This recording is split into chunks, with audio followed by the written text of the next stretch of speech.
Но хотел бы начать, конечно, с важных новостей, касающихся Европейского Союза. И вот буквально только что прошел референдум в Македонии. Он совещательный, он не имеет такого решающего значения. Депутаты могли и сами проголосовать.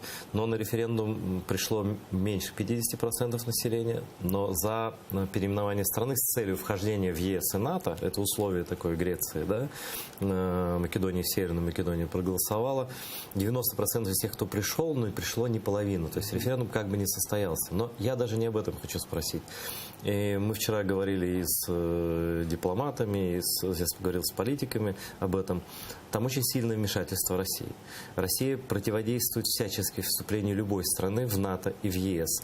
И вот как Европейский Союз смотрит на эту политику антиесовскую со стороны России?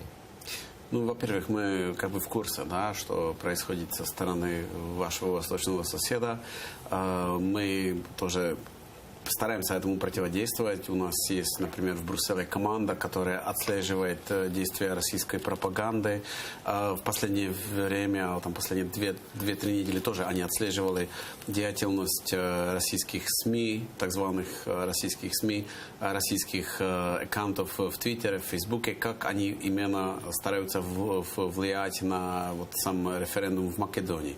Раньше они тем же самым занимались процессом в Черной Горе, занимались тоже британским референдумом в Брексите. И у нас как бы более-менее есть понимание и знание того, как это влияние и это вмешательство происходит.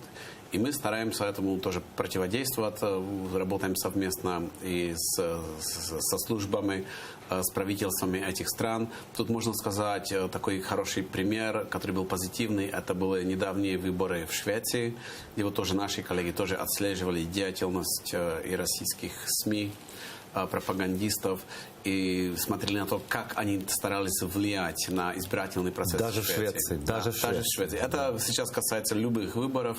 Тут как бы никто не имеет такой иммунитет.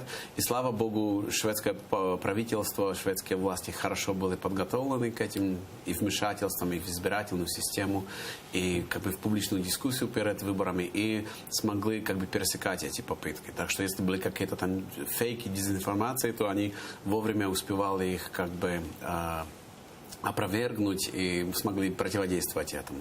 Так что у нас, говорю, есть какое-то довольно хорошее понимание, как это все происходит.